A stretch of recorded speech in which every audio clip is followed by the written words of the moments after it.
Hello student, welcome to my Pilu education study channel पर आपका स्वागत है। प्यारे बच्चों, आपको इस वीडियो में हम अजंता के बहुत ही मोस्ट इम्पोर्टेंट गद्यांश के बारे में बताएंगे। जो बच्चे इनको तैयार कर लेंगे तो वो आपको पेपर में मिल सकता है। इससे पहले मैंने आपको मित्रता, ममता और भारतीय संस्कृति की इम्पोर्टेंट बता दी हैं। अजंता के भी आपको 3 या 4 ही देखने हैं।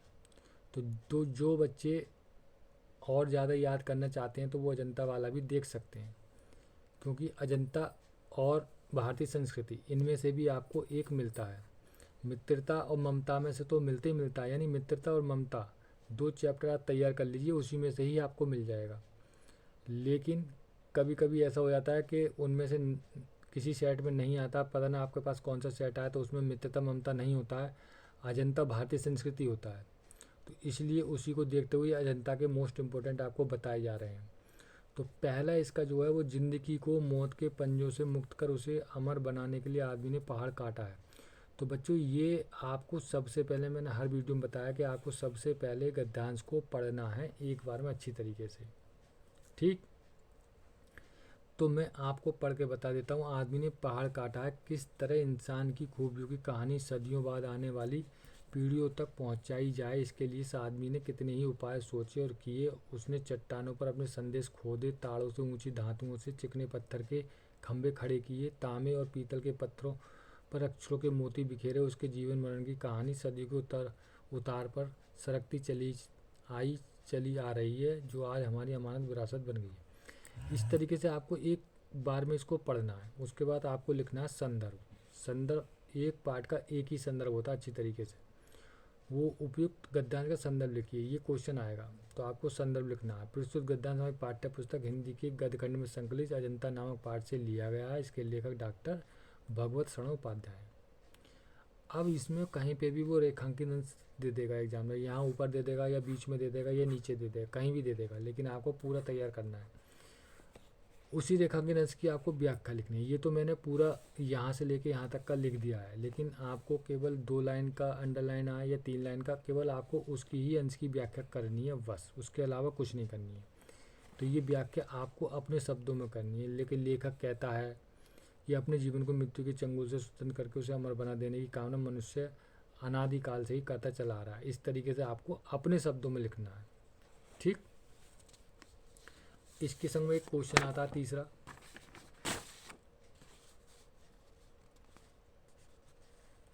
ये आने वाली पीढ़ियों तक अपनी बात पहुंचाने के लिए मनुष्य ने क्या क्या प्रयास किए।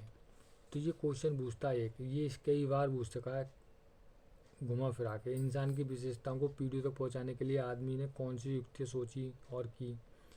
इंसान की खूबियों को अगली पीढ़ियों तक पहुंचाने के लिए आदमी ने कौन कौन से उपाय किए। ये पहला क्वेश्चन इम्पोर्टेंट। ठीक, तो इसका ये आंसर ये है। दूसरा है कि आदमी ने पहाड़ क्यों काटा। तो आदमी ने जिंदगी को मौत के पंजों से मुक्त कर उसे अमर बनाने के लिए पहाड़ काटा। अजंता की गुफाओं के निर्माण का क्या उद्देश्य रहा। ठीक, ये इसका आंसर है। तो इस तरीके से आपका जो है अजंता चैप्टर का ये पहला गद्यांश आपका इम्पोर्टेंट है। दूसरा जो गद्यांश है आपका, ये कितना बरस पड़ा है, ये बहुत ही मोस्ट इम्पोर्टेंट है। तो इस गद्यांश में भी वो अंडरलाइन करके ही पूछता है। 2 लाइन करे, 3 लाइन करे, 4 लाइन करे, तो सबसे पहले आपको उसको पढ़ना है। ठीक, पढ़ना है, और पढ़ने के बाद उपयुक्त गद्यांश का संदर्भ लिखना है। संदर्भ कैसे लिखा जाता है वो मैंने आपको बता दिया। और उसके बाद रेखांकन अंशों की व्याख्या अपने शब्दों में करनी है। ये तो हमने आपको समझाने के लिए इसकी पूरी व्याख्या कर रखी है। ठीक, लेकिन आपको केवल व्याख्या वो करनी है जो लेखक अंडरलाइन करके देगा, लेकिन आपको पूरे खंड की व्याख्या आपको पहले से ही एक बार पढ़ के जानी है, यानी पढ़ लेनी है, समझ लेनी है क्या कह रहा है वो। तो वही ये यहाँ पे दिया हुआ है, बस इसको पढ़ लेनी है आपको। इसके बाद इसके संग में एक क्वेश्चन देता है। ये पहला क्वेश्चन इम्पोर्टेंट है। इम्पोर्टेंट तो सभी हैं, यही क्वेश्चन आते हैं। यही पूछता है कलाकार ने किसके जीवन का चित्रांकन किया है। दीवारों पर बने चित्र किन किन से संबंधित हैं। अजंता की दीवारों पर किन की कहानियाँ चित्रित हैं। कलाकारों के हाथों क्या सिरस्ते बनते चले गए। ठीक, ये हो गया क्वेश्चन। तो ये हो गया आपका दूसरा गद्यांश अजंता चैप्टर का। तीसरा जो गद्यांश है वो है आपका पहले पहाड़ काटकर उसे खोखला कर दिया गया, फिर उसमें सुंदर भवन बना दिया गया। ये इम्पोर्टेंट है, वेरी वेरी मोस्ट इम्पोर्टेंट गद्यांश है। इसका संदर्भ प्रस्तुत गद्यांश पाठ्यपुस्तक हिंदी के गद्यखंड से संकलित अजंता नामक पाठ से लिया गया। इसके लेखक डॉक्टर भगवंत शरण उपाध्याय हैं।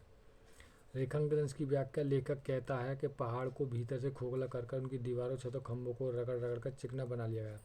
तो बच्चों ये गद्यांश को आपको बहुत अच्छी तरीके से पढ़ लेना है और पढ़ने के बाद इसकी व्याख्या अपने शब्दों में ही करनी है। लेकिन यहाँ पर हमने पूरे ही गद्यखंड का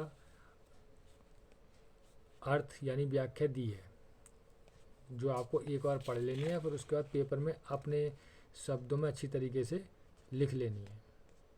तो ये आपका हो गया तीसरा। इसके संग में क्वेश्चन आते हैं। ये 3 क्वेश्चन आए हैं अभी तक इसके संग में। पहाड़ों को जीवंत कैसे बनाया गया, गद्यांश का स्पष्ट कीजिए। अजंता भवन के खंभों की क्या विशेषता थी और आचार्यों को चेलों ने क्या कार्य किया। ये इसके क्वेश्चन हैं, तो ये आपको देख लेने हैं। आपका चौथा है अजंता का, जैसे संगसाजों ने उन गुफाओं पर रौनक बरसाई है, चितेरे जैसे रंगों की रेखा में दर्द और दया की कहानी लिखते गए। तो ये चौथा वाला आपका गद्यखंड हो गया अजंता चैप्टर का। देख लीजिए सही से। इसका गद्यांश का संदर्भ बता ही दिया। रेखांकन अंश की व्याख्या लेखक कहता है। ठीक, इस तरीके से आपको शुरुआत करनी है। फिर अपने शब्दों में जो भी रेखांकन अंश की व्याख्या मांग रहा है वो आपको लिख देनी है। उसके बाद क्वेश्चन आता ही आता है एक, कौन सा क्वेश्चन पूछेगा। जो क्वेश्चन पूछे अभी तक वो क्वेश्चन मैंने आपको बता दिए। अजंता की मूर्तिकला की कौन सी विशेषताएं इस गद्यांश में बताई गई हैं। ठीक, और एक ये कि अजंता की गुफा कहाँ स्थित है। तो इस तरीके से ये आपके अजंता चैप्टर के 4 गद्यांश हो गए, बहुत ही मोस्ट इम्पोर्टेंट। इनको आप अच्छी तरीके से तैयार कर लीजिए। आपके गद्यांश चैप्टर टॉपिक ख़त्म, क्योंकि 22 फरवरी को आपको है। केवल आपको यही गद्यांश करनी है जो हमने आपको बता दिए। मित्रता के बता दिए, ममता के बता दिए, और भारतीय संस्कृति में बता दिए, और ये अजंता के ही बता दिए। और कहता हूँ कि मित्रता और ममता ही चैप्टर अगर तैयार कर लोगे तो आपको उसी में से ही मिल जाएगा। ठीक, तो बच्चों मिलते हैं इसी तरीके से इम्पोर्टेंट वीडियो में।